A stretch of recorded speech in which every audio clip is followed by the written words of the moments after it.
The book of Genesis chapter 7, verses 1 through 5. Then the Lord said to Noah, "Go into the ark, you and your whole family, because I have found you righteous in this generation.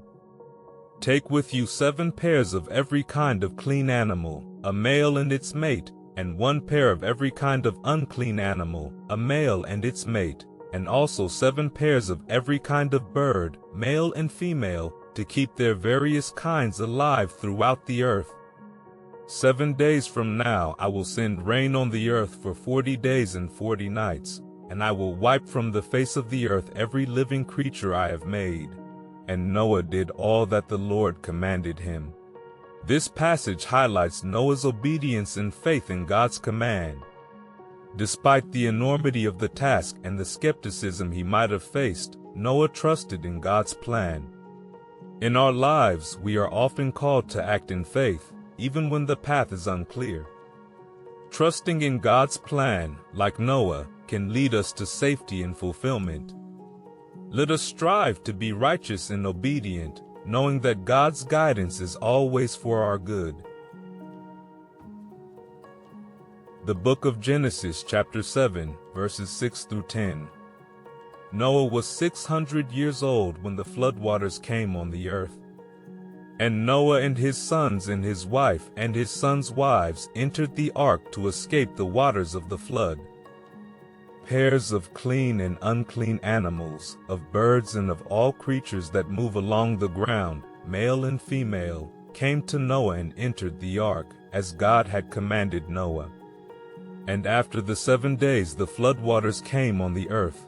This section emphasizes the importance of preparation and readiness.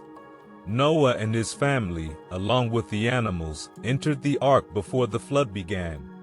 In our lives, we must also be prepared for the challenges and trials that may come our way.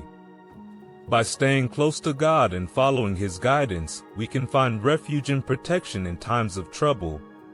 Let us prepare our hearts and minds, trusting that God will provide for us in every situation.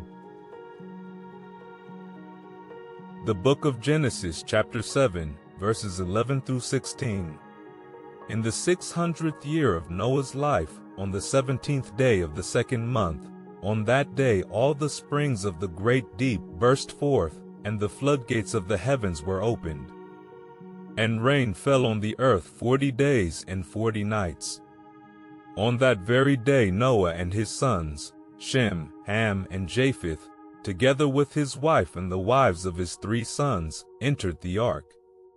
They had with them every wild animal according to its kind, all livestock according to their kinds, every creature that moves along the ground according to its kind, and every bird according to its kind, everything with wings. Pairs of all creatures that have the breath of life in them came to Noah and entered the ark.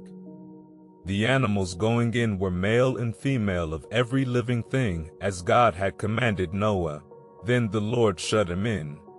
This passage illustrates God's sovereignty and protection. As the floodwaters rose, God ensured that Noah, his family, and the animals were safe inside the ark.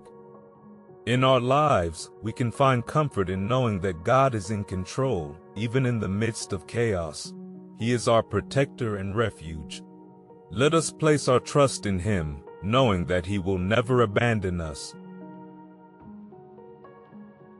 The book of Genesis chapter 7, verses 17 through 20. For 40 days the flood kept coming on the earth, and as the waters increased they lifted the ark high above the earth. The waters rose and increased greatly on the earth, and the ark floated on the surface of the water. They rose greatly on the earth, and all the high mountains under the entire heavens were covered. The waters rose and covered the mountains to a depth of more than 15 cubits. This section speaks to the overwhelming nature of the flood, yet the ark remained afloat.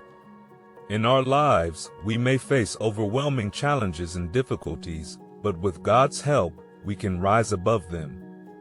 The ark symbolizes God's provision and care, lifting us above the storms of life. Let us hold on to our faith, knowing that God will carry us through even the most daunting trials. The book of Genesis chapter 7, verses 21 through 24. Every living thing that moved on land perished: birds, livestock, wild animals, all the creatures that swarm over the earth, and all mankind.